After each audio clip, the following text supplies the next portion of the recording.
What's up, everyone? Welcome back to YGC. I'm Justin alongside Bruce, Brandon, and Marcus. Brandon has that jet hat for some reason. Don't know why. Yeah, Switching the luck, baby. As we're recording before the Jets-Chargers game. We're Chargers here in the month of November. Chargers cover. We're here in the month of November. Days are getting shorter. Some of us aren't shaving. Some of us aren't doing other things, if that's how you celebrate November. Take that shit off, Bruce. Yo, no one wants to see that But shit. NFL fans, once this month hits, we either start to look at the playoff picture or we start to look at Tankathon. Maybe you're going back and forth between the both because your team's like right in the middle and they're kind of competing, kind of not. Who really knows? But with that said, hit that subscribe button, hit that like button. Let's talk some football and let's quickly talk about the week that was on a quick little recap. We had the Finns over in Germany. Couldn't beat the fraud allegations once again as Kansas City's defense made the play of the game, of course, with that scoop and score on Tyreek Hill. The Ravens have a legit shot at being the best team in football, or a case of being the best team in football, with a huge win over the Seahawks. CJ Stroud is putting up numbers as a rookie quarterback, is on his way to having one of the best rookie QB seasons ever. And in all honesty, you can't name 10 QBs in the NFL right now playing better than him. Cowboys folded last drive against the Eagles, against a better team. That happens, I feel like, every time. Shout out Dak, though. He didn't play that bad. He didn't play that bad. I feel like the Cowboys until the end of the game. I feel like this is what the Cowboys do.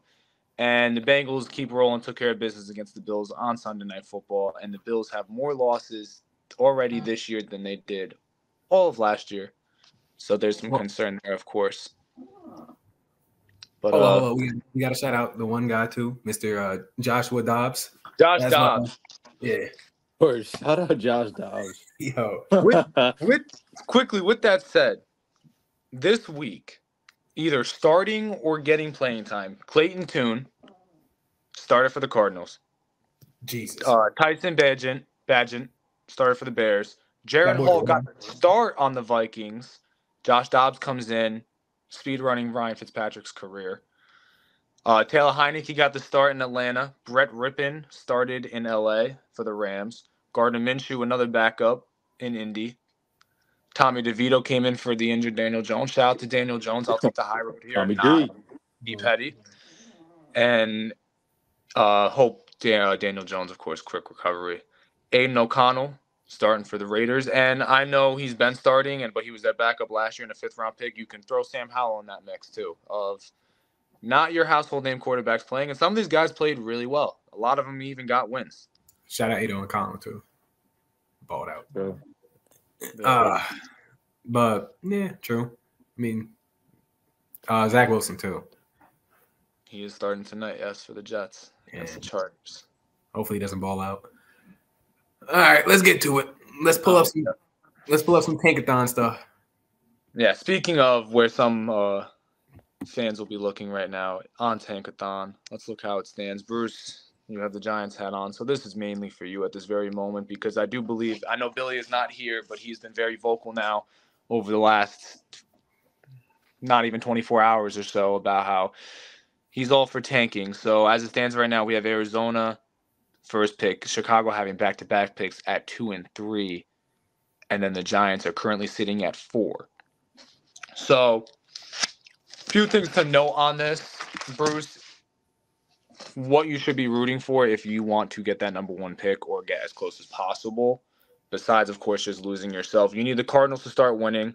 Kyler Murray seems to be healthy and will be starting next Sunday. I do believe they play Sunday. And I think they can win some games with him, so that's good news for you guys. And you need the Bears and Panthers, of course, the one who are above you. They play this Thursday. So that's a good sign for you guys, too.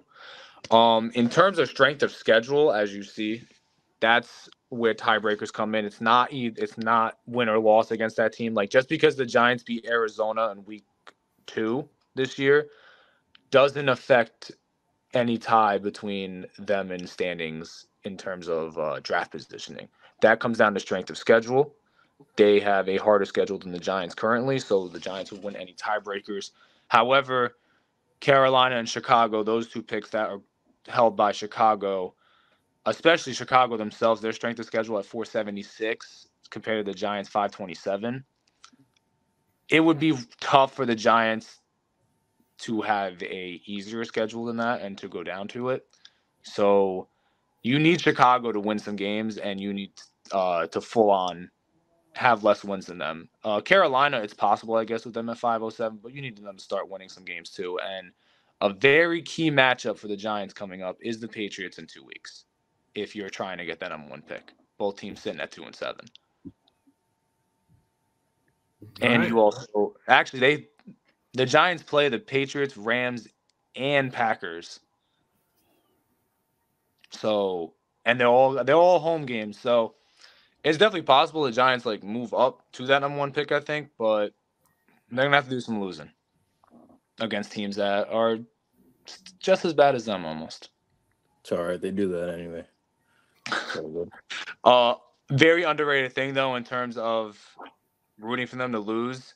You better hope the Eagles have something to play for Week 18.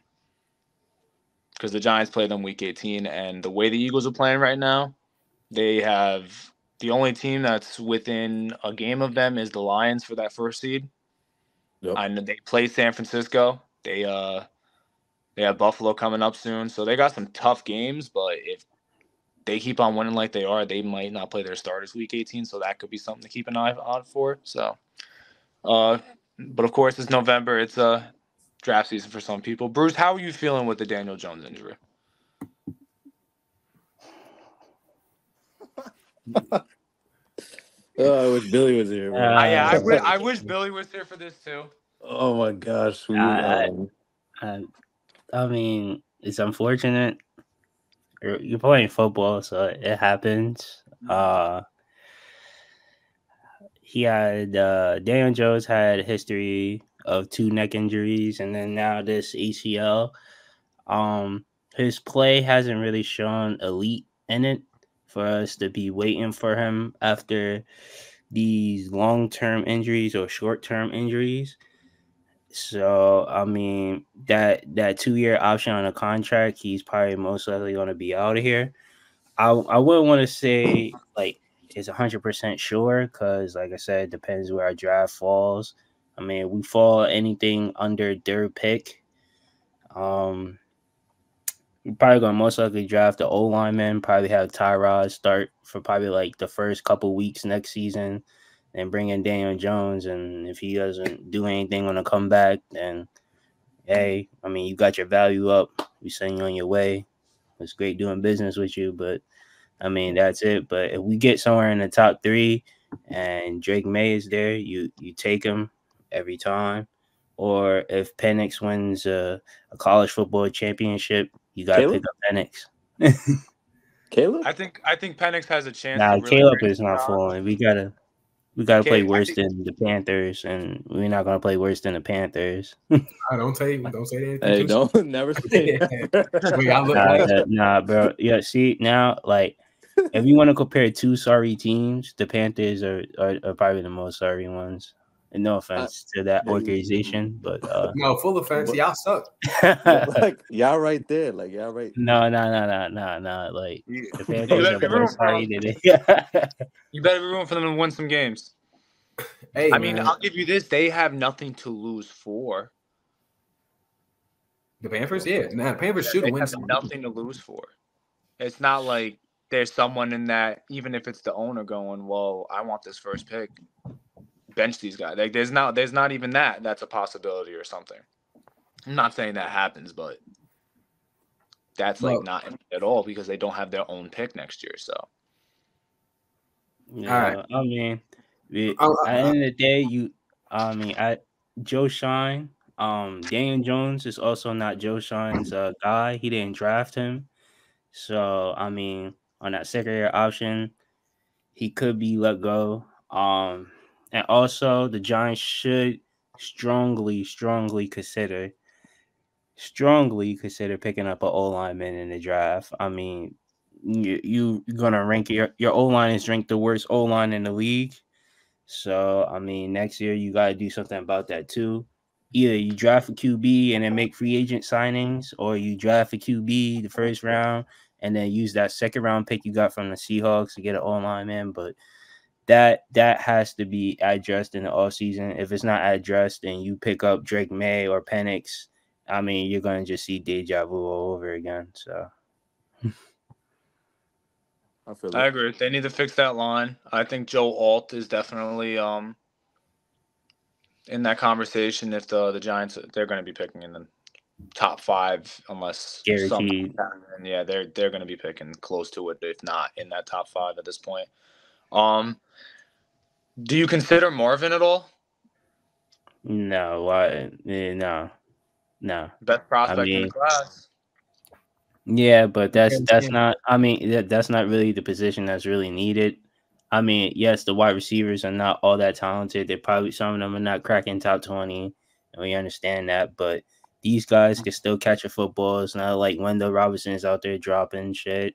Jalen Hyatt not dropping shit really. It's like the receivers actually have had a better season than they did last season. So I mean, you can give it to that core, and that's it. I mean, I still think they need to make some type of upgrade to it. Even like that was a big question coming into the season. I know Darren Waller was brought in to be that number 1 guy, even though he was a tight end, but it's still a thin enough room with a lot of guys that I think are capable, but not. I mean, at this point, I think Rondell Robinson could be an okay 2, but it's coming to a point where you see teams like the Colts. Like, I mean, their wide receivers are not all that too crazy, and they're still able to produce and still be able to win games. I mean, granted, their O-line is top 10, but I'm just saying there's other positions. They're running offense though, because the Giants just drafted Josh Downs instead, and just I mean, you just fill up what's weak at this point. I mean, wide receivers are weak, but they're not as weak as the O-line. I mean, the quarterback play.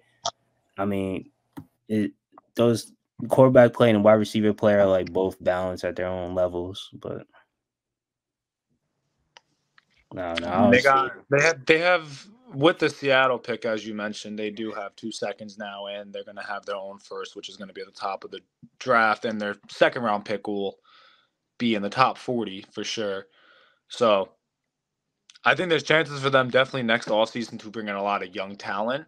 It's just they're going to have to hit, and they're going to have to get the QB right, especially like if they end up drafting one, which I do believe we're on that path. Yeah. I got a quick Aaron question Rodgers for you is guys. letting it rip on the field. I got a quick question for you guys. This is just for Brandon and Justin. How do you feel like the Giants approach the draft, or should approach the draft? It depends on where they pick. Because I'm gonna be honest, they take that QB.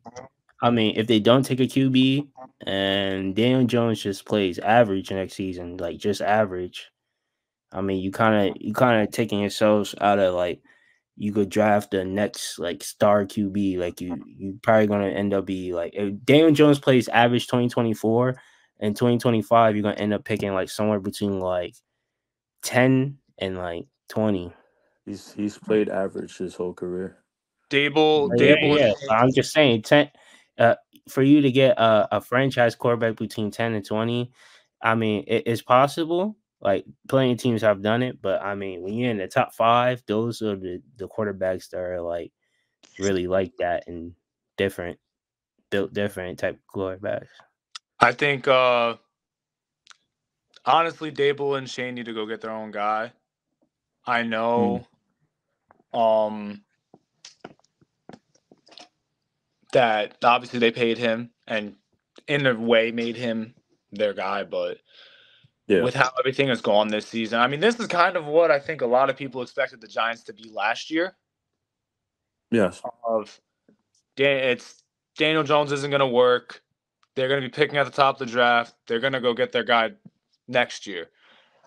Last year happened how it did. They were 7-2, started off hot, won enough games, made the playoffs, beat the Vikings, top of the world. Brian Dable wins Coach of the Year.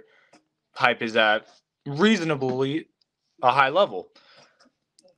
And this season, even now, I don't think they were I thought they could get their way back to the playoffs, even though it was definitely possible they could miss it.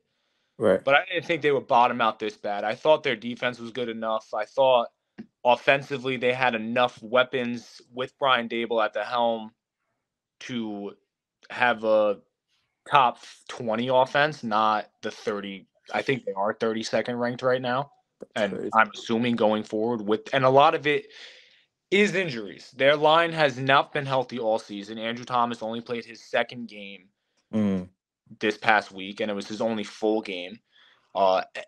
Evan Neal can't stay healthy on top of he's not a good offensive tackle, so they whiffed on that pick. And Kayvon Thibodeau on the other side has looked really good as a top 5 pick.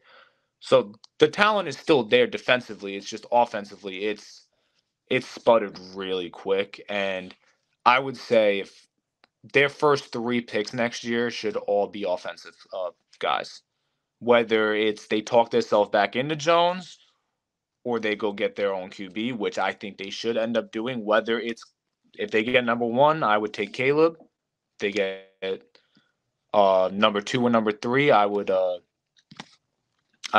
definitely take Drake May or Penix, depending on who you prefer. I mean, I think Drake May and Caleb are definitely – there is a conversation there on who should be number 1. I still lean Caleb.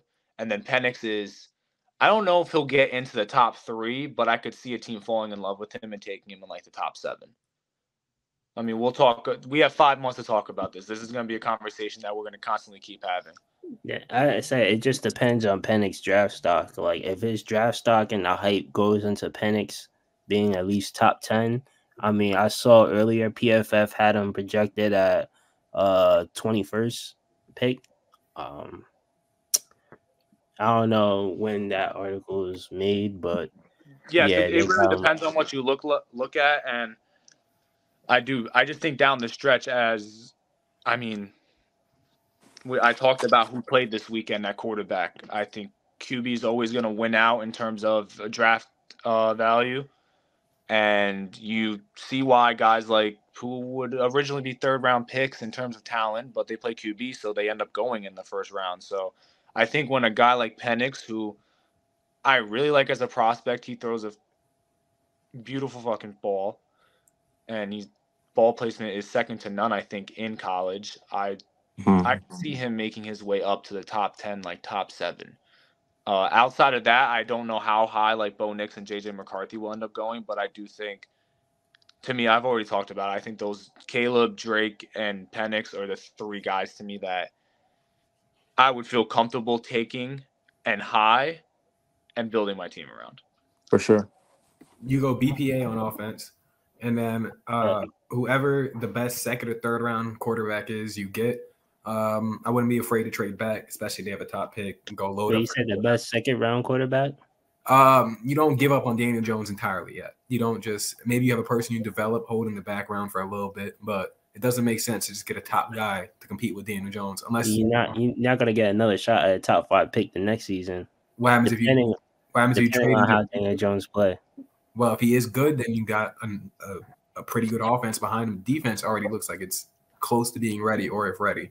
So maybe if you trade back, shore up the offensive line, get a few wide receivers, and then get a developmental quarterback behind Daniel Jones, because you do have an out next year too. So having a person to sit behind him, and then if he is injury prone, you got another guy too. But besides that, get off that. We gave it 10 minutes to them. Fuck them, they suck. Fins or Ravens? Fins or Ravens? Fins or Ravens? Ravens. Ravens. Want to talk Ravens? Wait, hold up, real quick. Go ahead. I wanted to revisit a old list from back in the day. Then I had it up too, but I closed it up. So before the season started, we had our top 5 quarterbacks in the AFC and NFC. And I want to bring it back up to see, let's ask the audience who looked the least idiotic and who looked the most idiotic list. I was putting Daniel Jones in my top 5. So we'll start with AFC. Justin, we're not going to do Billy's. Justin, you had Aaron Rodgers, Justin Herbert, Josh Allen, Joe Burrow, Patrick Mahomes. My top 2 is still the same. Okay. Fuck. Obviously, Aaron's not in there. Well, yeah, that's unfortunate circumstance. Some would say he deserved it. Yeah, we know why Aaron's not in there.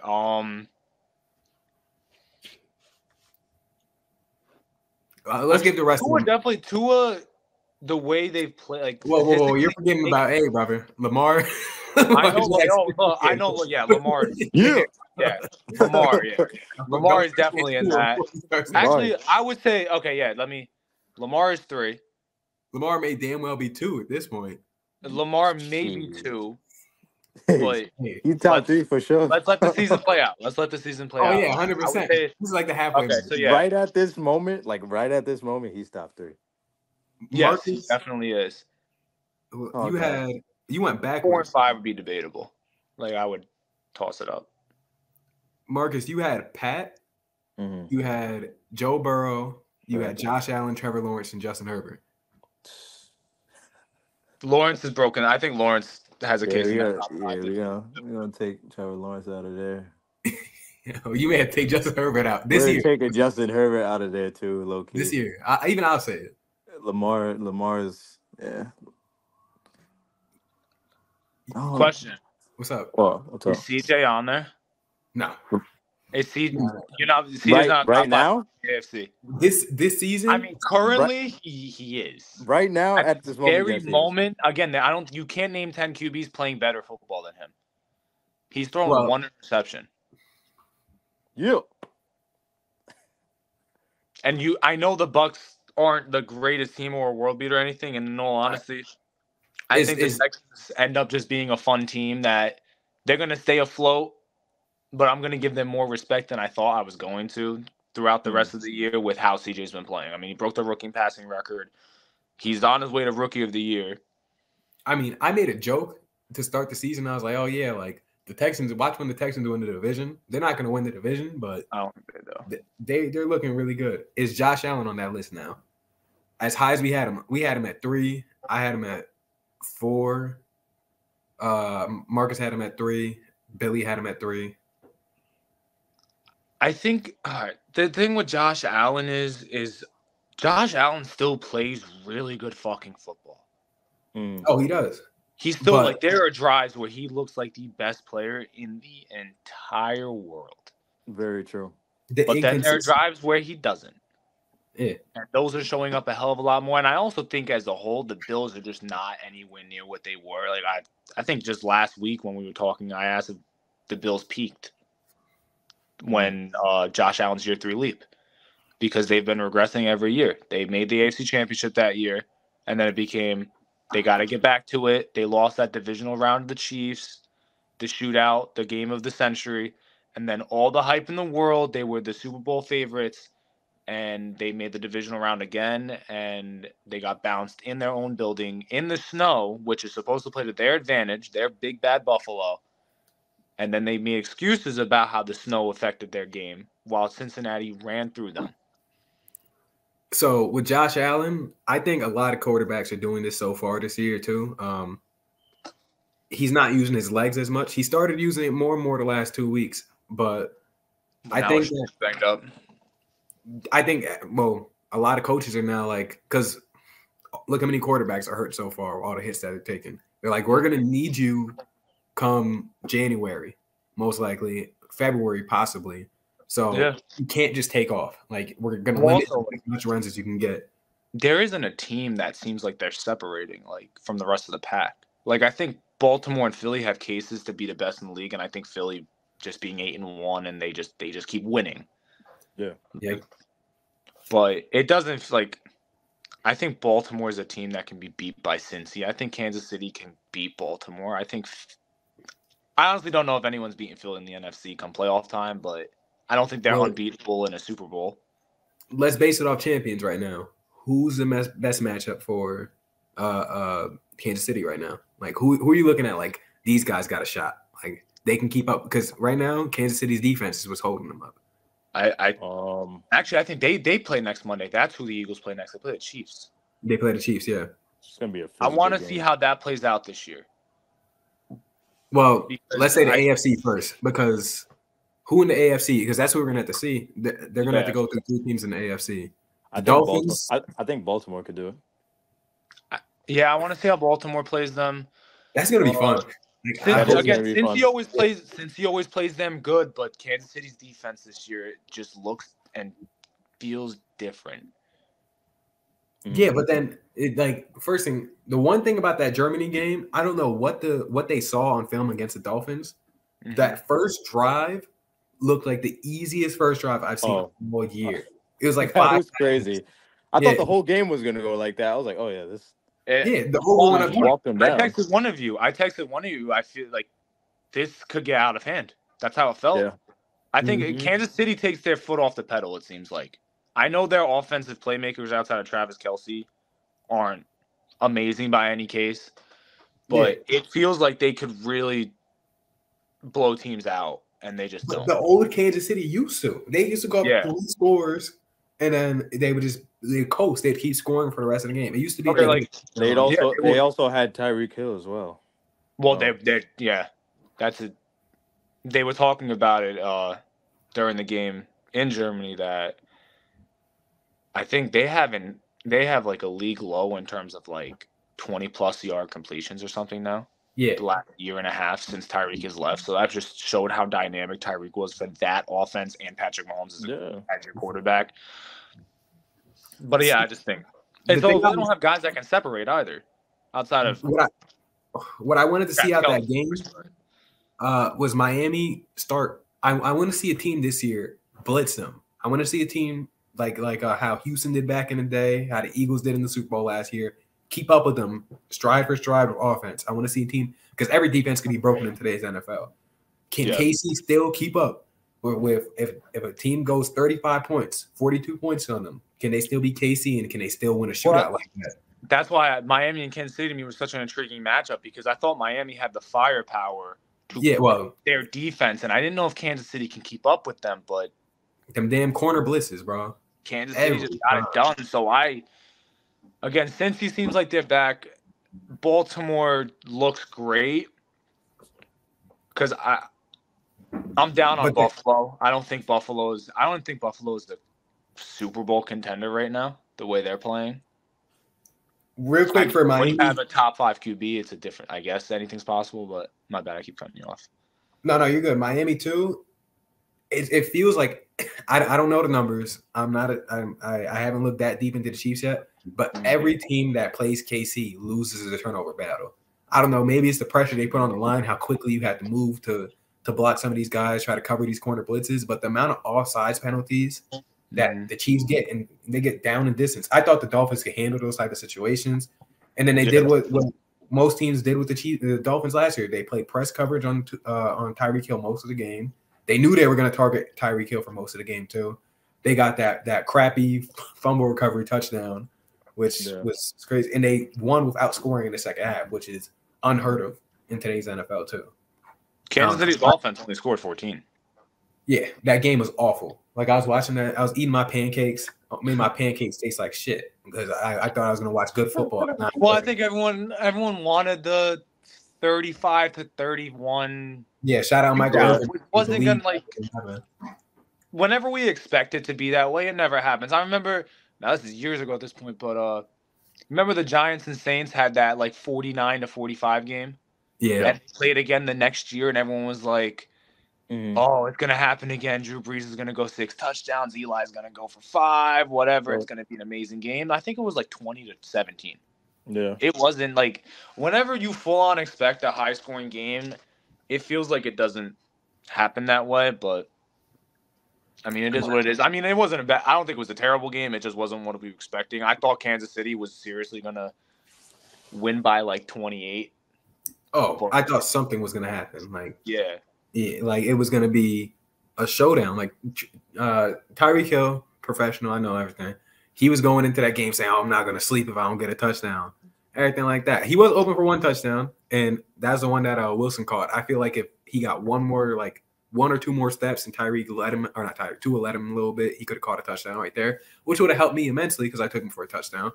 But, you know, it happens. I'm just disappointed in that game even as a true football fan. Thing about Kansas City, they're playing like they're not playing the best. We've seen Kansas City do some great things, but I wouldn't count them out. Well, what happens if their There's offense still this feeling that I have that Kansas City can still pull it out this season and end up, winning a Super Bowl. Well, what happens if their offense starts to hit their stride when it needs to? Then they're the greatest football team of all time because like, their defense is stout and a top 10, top 5 unit. You can make the case. Yeah, they have a solid defense, and you got Patrick Mahomes at quarterback and Travis Kelce at tight end. That's really all. Don't forget about that kicker back there, Mr. Butler. Like I thought. Yeah. I know we talked about it before the season. Like, who's gonna win? Who? Like, what's the Super Bowl matchup? Who wins? And I was like, I don't want to say Eagles Chiefs. Yeah. But it feels like we're due for a repeat matchup, and we're due for a repeat winner. It feels like. Yeah. But I don't know if the Chiefs. Again, I didn't think the Chiefs were fully gonna. I didn't think the Chiefs were gonna beat the Eagles last year the way the Eagles looked. But that's the great thing about football because like even when you think you know, you don't know. Like you always start to second guess yourself. That's just case. I mean, they're gonna have to see. I mean, the Bengals or they're gonna have to see the Ravens, man. And I just want to look forward to the game, watching it, and hopefully the refs don't save them. Cause Godspeed to them. Nah, we know what team. Burrow back on his shit again. Yeah, I didn't see. Yes. Nah, he's been cooking. I called this like 4 weeks ago that he's gonna come back healthy. He was hurt to start the year, and I think everyone could see it now. Oh yeah. My fault. Ravens. Yeah, Ravens. Ravens. All right, so 2 games now. The Ravens were the prove-it opponents for the Lions and the Seahawks. They was never prove it, buddy. I'm saying for going into that game, the Lions looked at it as this is our opportunity to make a statement. That they were the statement game for the Lions. Seahawks same way. 2 top NFC teams going to Baltimore, and they have all the hype in the world, all the momentum going into those games, and the Ravens outscored them 75. Dog walked them. Dog walked both of them. I didn't read the stat with Lamar Jackson against NFC teams, and obviously I saw that stat. 17-1. 17-1 against NFC teams. Yeah. Gus Edwards has been playing like a top 3 running back the last 2 games. I mean, this whole season their running game has been ridiculous. Mark Andrews is playing like a top 5 tight end. Odell got a touchdown. Shout out Marcus. You're and that defense. Good football. They're playing and Mike McDonald. I think that's their defensive coordinator's name. They're balling on defense. Yeah, their defense is stout. They're great unit. He's gonna get interviews at least. I think he can even get the job somewhere, depending on how many options there are and what coordinators start to break away from the pack as true candidates for a job. And there's also a legit case, as I said earlier, this is the best team in the league. I bet they're glad they paid Lamar. Second best team in the league. Who's the best team in the league, bro? Whose defense do you fear more, though? Baltimore or Phillies? Philly. Baltimore. Philly. Baltimore? Why? Baltimore's defense actually has a decent secondary. Is better this year. I don't. Philly can get. You saw what that boy CD did. You saw. He was cooking them up, bro. Nah, he was. He was crazy. He had like 191 or something. Phillies had and no offense to Darius Slay, he looked like the best cornerback in the league last year, but they've had a subpar to mediocre secondary all year, and I feel like it's a lot to do with the linebackers. They can't stop tight ends. Hey, but listen, physical. But listen, that D line is making the coverage last and live throughout these games. Well, you can always count on a big game for one of their defensive linemen because they have like 5-6 star defensive linemen. They're gonna get at least a few sacks a game. Carter. Yeah, and that's why Dak Prescott choked the last game because my personal opinion, I feel like the Ravens and Philly are the most. What's the word? I still leave Philly, by the way. I think Philly's the best team. I like the Cowboys defense more than I like Philly's defense too. It's just Philly's off. I think Philly's offense. I know people are gonna say, Philly's the best team. Philly has a top 2, top 3 offense in the league. That offensive line is still ridiculous. Like if they have that 1st and 8, like, yeah, you can't give up 8 yards in 3 plays. yeah. If it's 4th and 2, they're gonna go for it, and they're going to get it. If Jalen Hurts has an empty pocket, even hurt, he was hurt last game. He scrambles out to the right, scrambles out to the left, picks up 4 to 5 yards. He has A.J. Brown, Devontae Smith. A.J. Brown is absolutely destroying everyone right now. Dallas Goedert just got hurt, and that's going to be huge. Yes, Goddard's going to be out for a little bit. But yeah, I lean Philly. I just think Baltimore's defense is playing better right now. And back to Dak. Dallas lost last night because that's what Dallas does in late game situations. They are awful. That was first, and that was the most random. Dak Prescott got sacked towards the end on the drive. Everyone's to blame. Sacked. He was getting pressured, and that's the Eagles. That's the Eagles D line. That's what you're gonna deal with. Because once the Eagles get put back against the wall, now either they dropping their guys back and just letting their D line work. But Dak is Baltimore's defense letting Dallas go? Where they get the ball at the 25? Oh yeah, well that was all penalties. Oh wait, I know, but are they letting that happen? Is Baltimore's defense letting Dallas get in a situation where they're on the 10-yard line and they get in the end zone? The game's over. No, that's not happening. Nah, I don't think so. But the thing about it, Dak made the play twice. He made the play. It's just he stepped out of it. He didn't finish. He threw the ball to his tight end, and his tight end didn't get the ball over. Bro, I understand that, but he didn't horrible situation because he got sacked twice, bro. That's who Dallas is. Got sacked by Dallas twice. Come on, Bruce. I feel like the Eagles in Baltimore are definitely the most physical teams in football, and I'm gonna just leave it at that. There's a team in San Francisco that wants to be in that conversation real quick. Bro, San Francisco. They could be they're in that conversation. Yeah, they're in the conversation, personally, but from what I feel like.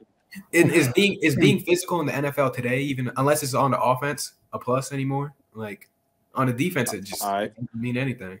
Unless Miami looks like world beaters unless you punch them in the mouth. Yeah. Miami looks like the 99 Rams. Look how Miami plays against physical teams. Well, yeah, if you're gonna press up and be a tough cornerback, yeah, but like the game doesn't allow you to be tough anymore. Like you can't. Yes, the game's getting soft a little bit. It's getting really soft. I know we talked about it last week, but it's getting really, really soft. And that where you build physicality at is in the trenches, the D line and the O line. But the D line can't hit the quarterback. It's sharp and soft, Robin. Remember what Kobe said? The D line is hitting the quarterback, bro. The D line is hitting the quarterback, bro. No, bro, you can't land on the quarterback. If you hit the quarterback too high, it's a penalty. If you hit the quarterback too low, it's a penalty. So mad. It gets me so mad.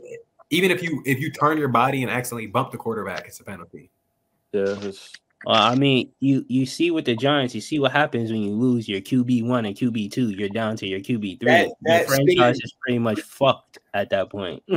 Well, that's their fault. Look at the damn San Francisco, the 49ers last year. You see what happened to your Manchester Herbert when your ribs is gone, you don't have a QB2. It's like, bro, you're saying that the whole organization is fucked. If your quarterback wasn't hurt, you'd be like, yo, like let him crack all these dudes, bro. If your quarterback is perfectly fine. No, I don't think you should be able never to said never let crack all these dudes. No, but the rule is if you're 2 steps within the quarterback and he just releases the ball, you're allowed to hit the quarterback. Like now you're not. It's not even a 2-step rule anymore. Like it makes no sense. Body weight, bro. The one on Mac Jones that he got this past week was probably the worst one I've seen. Because I've known there's been ones called. We have this conversation every goddamn week, like I said. I know there's been one. Something has to change with this. Oh yeah. Wait, you wanted to be more physical? More QBs are going to get hurt. No, I don't. The QBs are already getting hurt right now. Bro, Mac Jones got sacked. Mac Jones got sacked, and I want them to play football, please.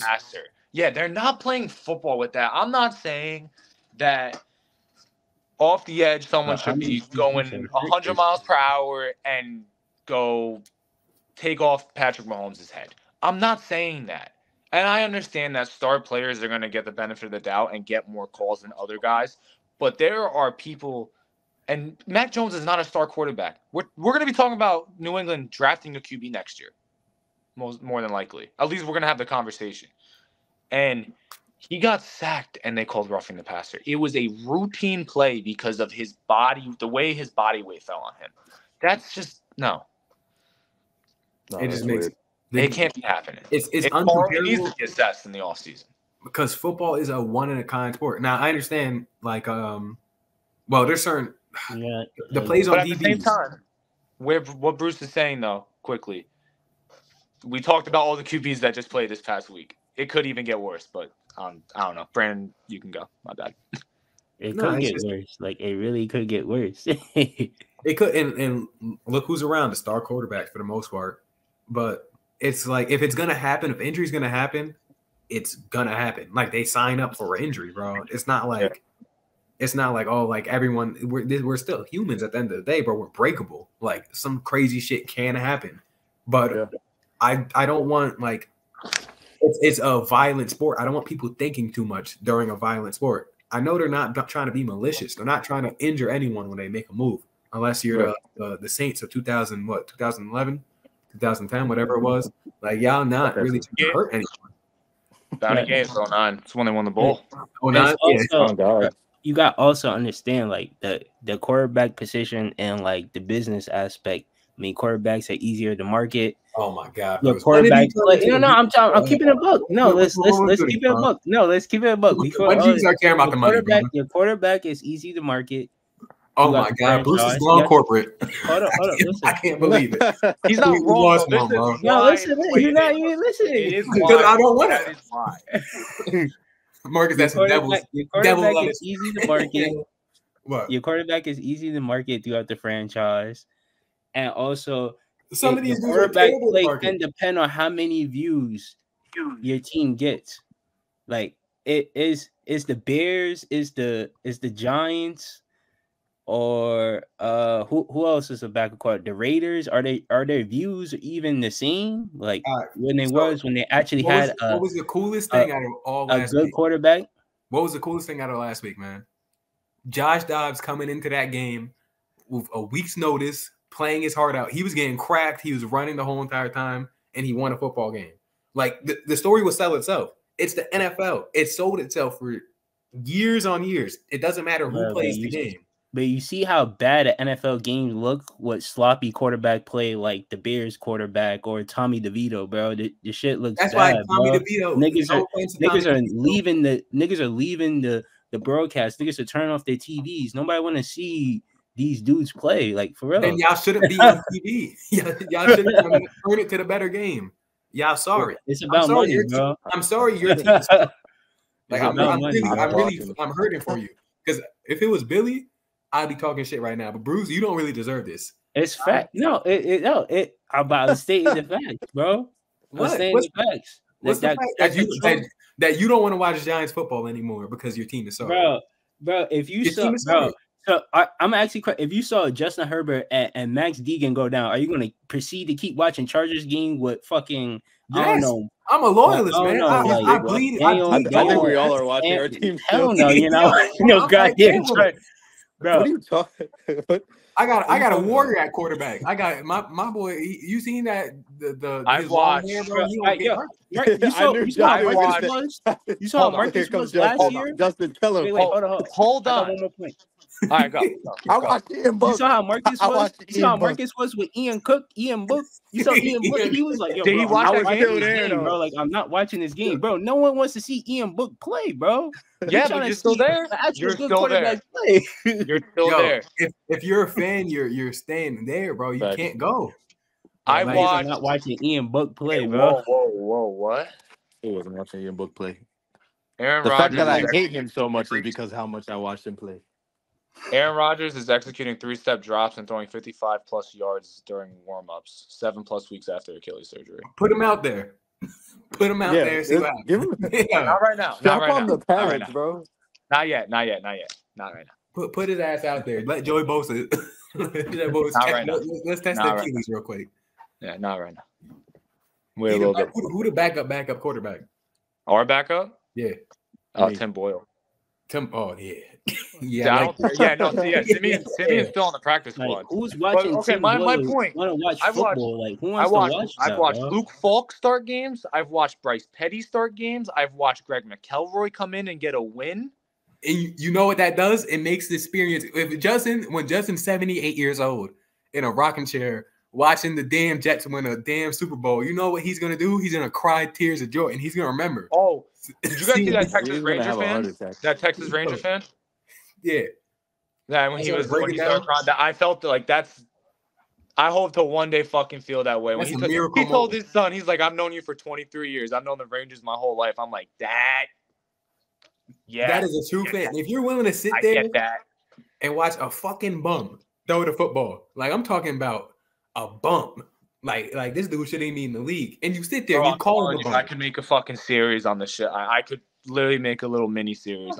And that's why it would be unbearable though. That's why it's like you might as well protect the QB1s and the QB2s because it becomes unbearable for some people. In my defense, the guys I just said, like I watched Luke Falk play because Trevor Siemian broke his leg, and he was backing up Sam Darnold, who got mono.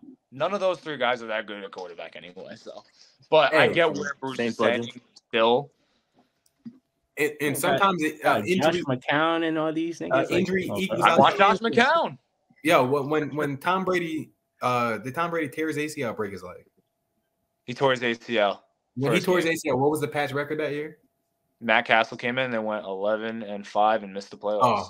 Oh yeah. Like something like, bro, if you're an amazing team, you can work around. That was again. They were 18-1 and lost the Super Bowl the year before. They were a fucking yeah. If you get the luck of the card, like I'm not saying they lucky, but the Jets this year, I mean, you got they beat some good former starting QB Zach Wilson. He's not a starter. He wasn't planned to be a starter this year, so I'm gonna count that. Last year, you had to play with Mike White. You had to play with Joe Flacco, but the roster was still good enough that they made the football game at least watchable, bro. Bro, like, football is not about one player, bro. It's not all about the last 3 games were not watchable. All right, the last 3 games, but it was still watchable, like, bro. Like, it was still like, all right, bro. I'm not trying to like get out of here. And you know what happens?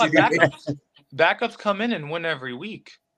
If your team is so bad too, you pick up on draft season. You start. That's the cool thing about football. By week 8, you could be completely out. You could be watching some college football and start looking at your number 1 pick, man. Like, no, Bruce, I get where you're coming from. I've been in your situation. 2020 sucked.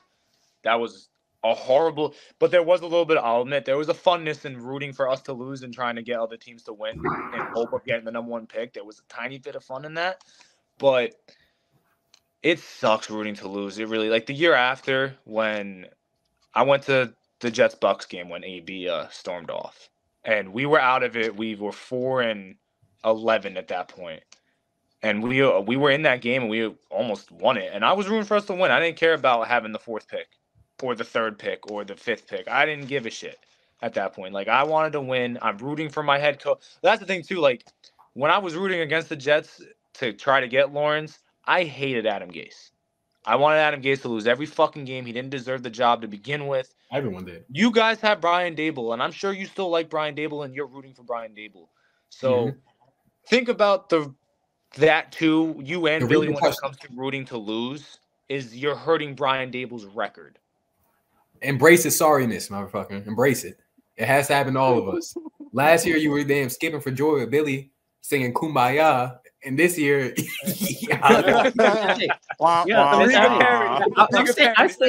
just saying the facts why the NFL will protect a QB1 for views and marketing prospect aspects. Right, well, as I keep saying, that's the reason why, because nobody is gonna want to tune in to the second week of them watching Ian Book. Like, bro, like that's no. If Ian Book was on the Eagles, Zach Wilson soon. Oh yeah, if on the Ian Book Eagles, is on the Eagles, yes, when there's an actual good team around them. But Randall you talking Cobb, the about healthy average scratch. teams. You talk about average teams. Yeah, Bruce. Like imagine the Steelers didn't have Mitch Trubisky at QB2 and they went all the way down to QB3. Like, bro, who's watching that, bro? Mike Tomlin will find a way to still be even, bro, at the end of the year. So don't worry about it. Yeah. Probably Somehow. right about that too. Yo, but enough of corporate, Bruce. Fuck that, Bruce. Damn. You know, we ain't make enough to be corporate yet, bro. We ain't politically correct.